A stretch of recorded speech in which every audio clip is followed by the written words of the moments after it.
Okay, we are Vlogmas day 15. And yeah, today we are going to the Wicked screening.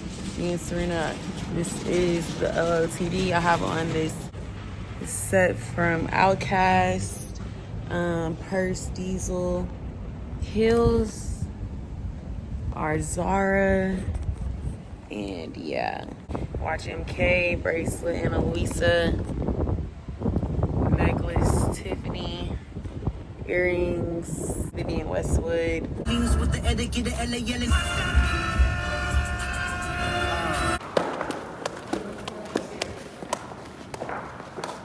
Back for me. Thank you, thank you.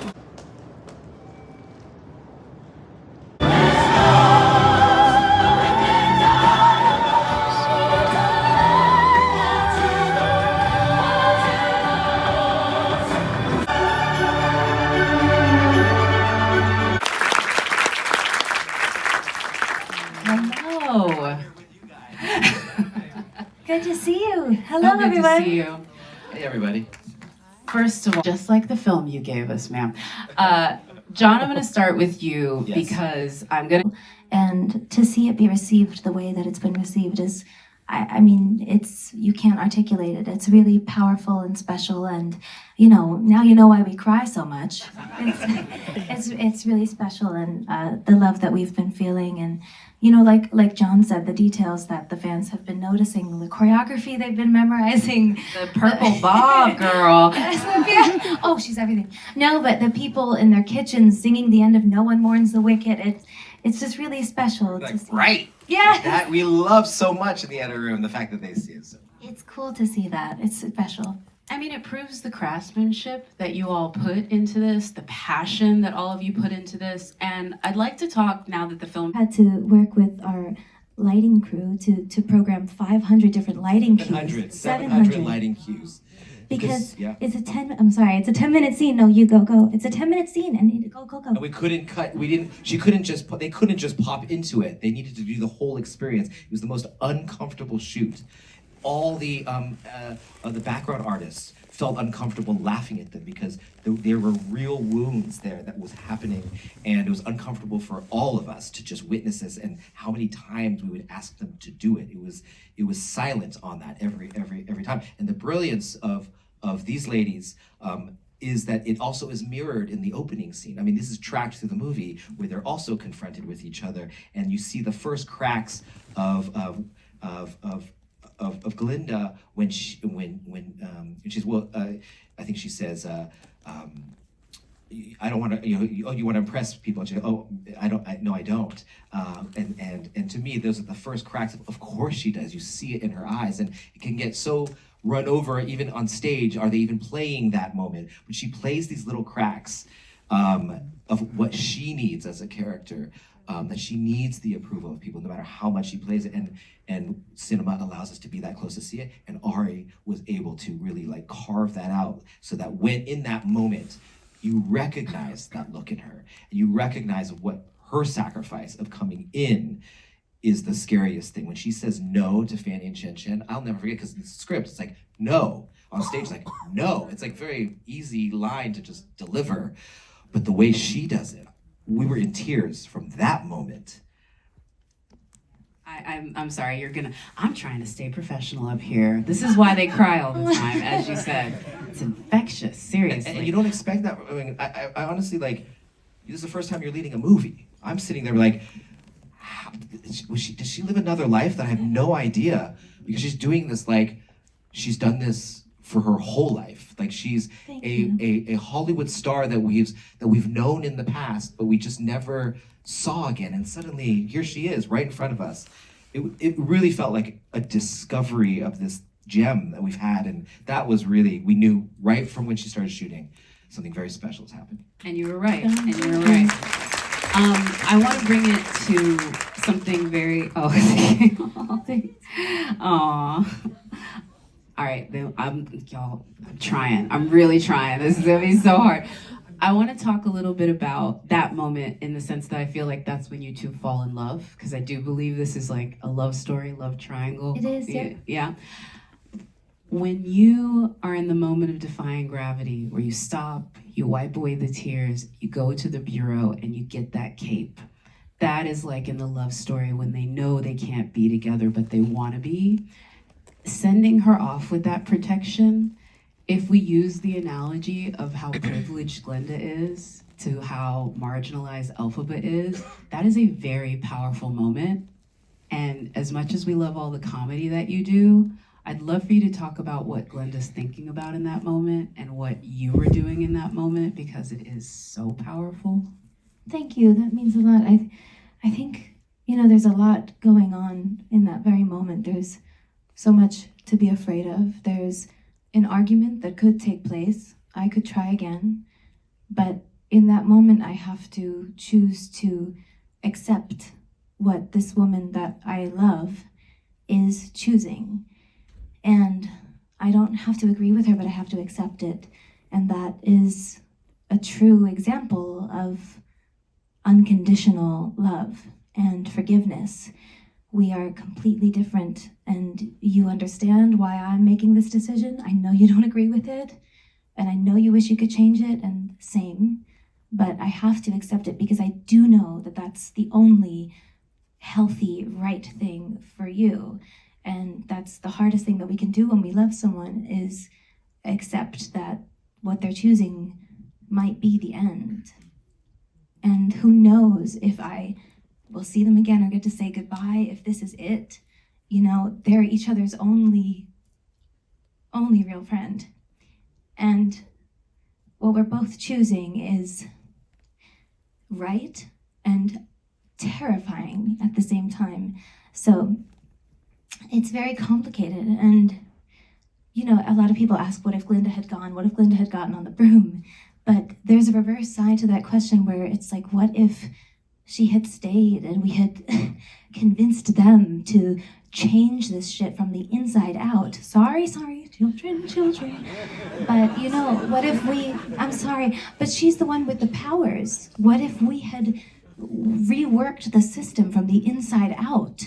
What if we had held it over their heads and made a difference together? And it's just that Elphaba will never reason with the bad guys. And that's amazing. And we all wish we could be as brave as Elphaba. And sometimes we have to be brave in different ways. And yeah, I don't know. Sure. I love what you're talking about of falling in love with the two of them, because the moment in Defy Gravity doesn't happen without the few steps before. After the Ozdust, to me, I could feel the audience shift when she says, "It's not your fault." She says, "It's the milk flower's fault. It's not yours." And what Cynthia's look to her is like an awakening for her. And the way that when we cut back to Glinda, her look back is like so innocent. Like, of course, it's so simple. It's not your fault.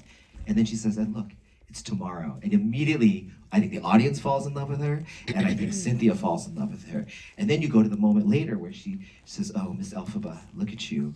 You're beautiful." Those lines, we've seen it many times on stage, and they work fine. But when we're that close, the amount of, you have to sell the reality and the truth of that was really happening between them when they're looking in that mirror. Even when she says, pink goes good with green. She says, well with green. And it doesn't even faze Galinda. I don't realize she's correcting me anymore. Yeah. I'm just like, yeah, right? I love that. That was not planned. That was not talked about. That's instinctual in her. And she was Galinda, a real human being in that moment. I just think all those steps are just so beautiful. And the fact that even in the end, like, as much as we want her to go, like, she's not ready yet, and we have a little bit more to go with Glinda, where we get to dig in a little bit deeper with that. But she has to plant all these seeds along the way, which is pretty amazing. Oh my goodness, I can't wait to talk about it all. I know. Yeah. Can it be next year now?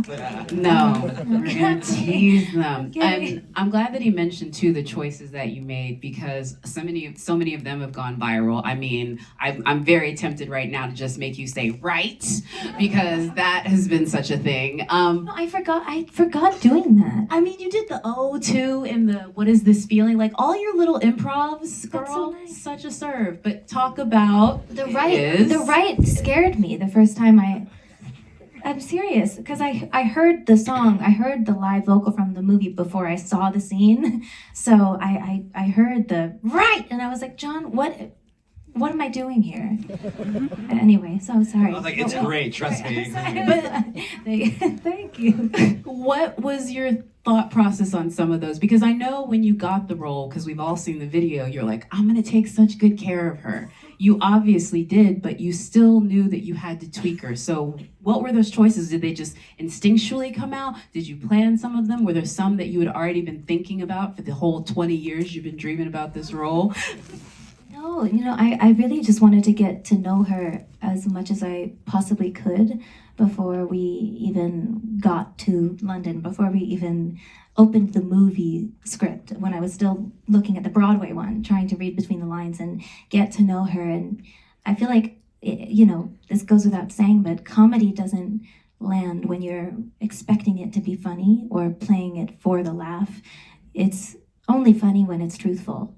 So I wanted to just get to know her on every level, and her insecurities and her fears, and just make sure that all of that could just be there underneath the surface, and that underneath the funny, she could still have a heartbeat.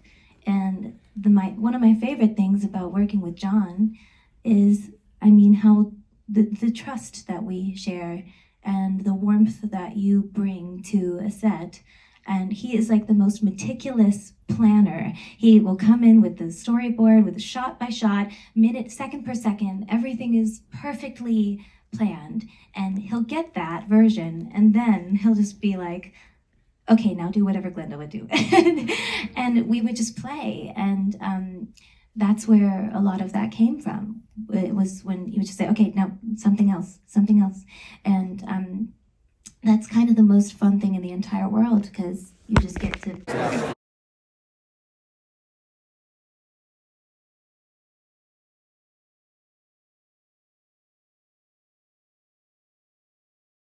That was recording good. And that concludes today's Vlogmas. Ooh, what the fuck? Take me up now. I was not expecting to like that movie for real. Ooh. And I did. I did. And normally I'll be falling asleep, y'all. That was a 3-hour movie. Long as fuck. And I stayed up. I'm to piss on myself. Cheerio.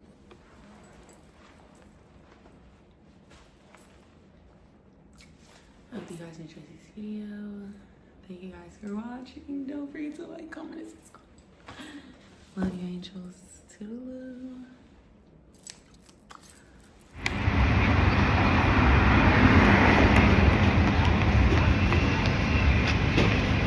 So I'm for real done vlogging now. I went to go get me some tacos. And I'm gonna grill. I'm gonna walk Gracie, my dog. And then after that, I'm gonna eat my tacos. And I have to study because I have a test tomorrow. I'm not sure if I told you guys, but I have been doing training to become a life insurance agent, but that's like another topic for another day. But wish me luck because I failed the first time. I took the test by 2 points.